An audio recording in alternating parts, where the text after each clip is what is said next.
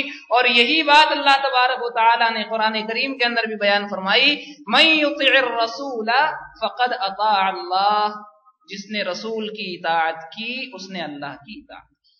تو یہ تو تھے فوائد۔ اب آئیے انتہائی اختصار کے ساتھ نقصانات کیا ہے۔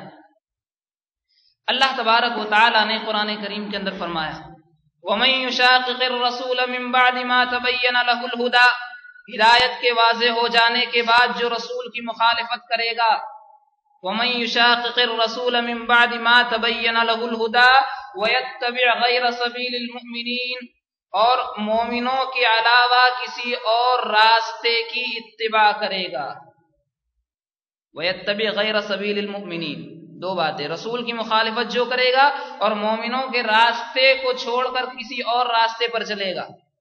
اللہ نے فرمایا نُوَلِّهِ مَا تَوَلَّى، وہ جہاں جائے گا ہم اس کو وہاں جانے دیں گے۔ گمراہی کی طرف جائے جانے دیں گے، بدعت کی طرف جائے جانے دیں گے، یعنی ضلالت اور گمراہی کی طرف جائے گا اللہ پرواہ نہیں کرتا ہے، کیونکہ وہ رسول کی مخالفت کر رہا ہے۔ رسول کی اتباع جو کرے گا اسی انسان کے لیے فوائد و ثمرات دنیا میں بھی ہیں آخرت میں بھی۔ اللہ نے فرمایا ہم جانے دیں گے جہاں جا رہا ہے، اور قیامت کے دن جہنم میں داخل کر دیں گے، وساعت مصیرہ، اور یہ بہت برا ٹھکانہ ہے۔ ہماری اور آپ کی کوششیں کیا ہیں؟ جو بھی چند عبادات ہو رہی ہیں، نماز ہے، روزہ ہے، زکوٰۃ ہے، حج ہے، ہماری خواہشات اور ہماری تمنا یہ ہے کہ اللہ تبارک و تعالی ہمیں جنت کے اندر داخل کر دے۔ جب ہماری یہ خواہش ہے تو ہم اپنے اعمال کو چیک کریں کہ ہمارے عملوں کے اندر رسول کی مخالفت تو شامل نہیں ہے، اس لیے کہ رسول کی مخالفت اگر شامل ہوگی اللہ نے فرمایا وَنُصْلِهِ جہنم، ہم اسے جہنم کے اندر داخل کریں۔ اور آگے آتے ہیں، اللہ تبارک و تعالی نے فرمایا فَلْيَحْذَرِ الَّذِينَ يُخَالِفُونَ عَنْ أَمْرِهِ أَن تُصِيبَهُمْ فِتْنَةٌ أَوْ يُصِيبَهُمْ عَذَابٌ أَلِيمٌ۔ رسول صلی اللہ علیہ وسلم کی مخالفت کرنے والوں کو ڈرنا چاہیے کہ کہیں وہ فتنے میں نہ پڑ جائے یا ان کے اوپر کوئی دکھ دینے والا عذاب نہ آ جائے۔ لہذا انسان فتنوں سے محفوظ رہنا چاہتا ہے، اور دکھ دینے والے، دکھ پہنچانے والے عذاب سے اگر اپنی حفاظت چاہتا ہے، اس کا واحد راستہ یہ ہے کہ وہ رسول کی مخالفت نہ کرے۔